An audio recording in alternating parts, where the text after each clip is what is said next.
ರಾಜ್ಯಾದ್ಯಂತ ಕಾರಾಗೃಹಗಳಲ್ಲಿ ಸುಧಾರಣೆಗಳನ್ನು ತರುವ ನಿಟ್ಟಿನಲ್ಲಿ ಹೊಸದಾಗಿ ನೇಮಕಗೊಂಡ ಪೊಲೀಸ್ ಮಹಾನಿರ್ದೇಶಕ ಅಲೋಕ್ ಕುಮಾರ್ ಅವರು ಮಂಗಳವಾರ ಮಂಗಳೂರು ಜಿಲ್ಲಾ ಕಾರಾಗೃಹಕ್ಕೆ ಭೇಟಿ ನೀಡಿ ಸಮಗ್ರವಾಗಿ ಪರಿಶೀಲನೆಯನ್ನು ನಡೆಸಿದ್ದಾರೆ.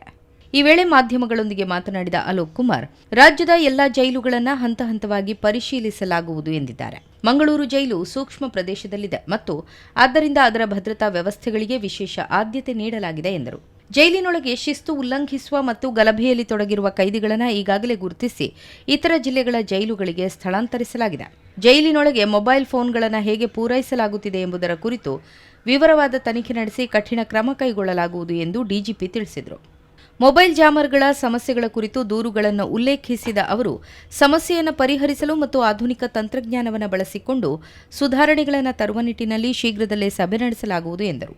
ಕೆಲವು ಕೈದಿಗಳು ಯಾರು ಒಳಗಡೆ ಸ್ವಲ್ಪ ಗಲಾಟೆ ಅವರು ಮಾಡಿದ್ದಾರೆ, ಅವರಿಗೆ ನಾವು ಬೇರೆ ಜೈಲಿಗೆ ಕೆಲವು ಜನಕ್ಕೆ ಈಗಾಗಲೇ ಹಸ್ತಾಂತರನೆ ಅವರು ಮಾಡಿದ್ದೀವಿ. ಕೆಲವು ಜನ ಇನ್ನೂ ಯಾರು ಇದ್ದಾರೆ ಅವರಿಗೆ ಕೂಡ ನಾವು ಬೇರೆ ಜೈಲಿಗೆ ನಾವು ಕಳಿಸ್ತೀವಿ.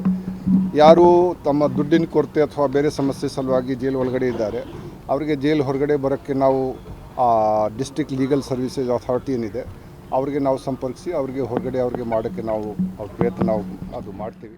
ಮುಡಿಪಿನಲ್ಲಿ ನಿರ್ಮಿಸಲಾಗುತ್ತಿರುವ ಹೊಸ ಜೈಲಿನ ಬಗ್ಗೆಯೂ ಮಾತನಾಡಿದ ಅವರು, ಕೆಲಸ ಇನ್ನೂ ಬಾಕಿ ಇದೆ. ಈ ನಿಟ್ಟಿನಲ್ಲಿ ಶೀಘ್ರದಲ್ಲೇ ಗೃಹ ಸಚಿವರನ್ನ ಭೇಟಿ ಮಾಡಿ ಮನವಿ ಸಲ್ಲಿಸುವುದಾಗಿ ತಿಳಿಸಿದರು. ತಪಾಸಣೆ ಸಂದರ್ಭ ಮಂಗಳೂರು ನಗರ ಪೊಲೀಸ್ ಆಯುಕ್ತ ಸುಧೀರ್ ಕುಮಾರ್ ರೆಡ್ಡಿ, ಎಸ್ಪಿ ಡಾಕ್ಟರ್ ಅರುಣ್, ಜೈಲು ಅಧೀಕ್ಷಕ ಶರಣಬಸಪ್ಪ ಹಾಗೂ ಇತರ ಹಿರಿಯ ಅಧಿಕಾರಿಗಳು ಉಪಸ್ಥಿತರಿದ್ದರು.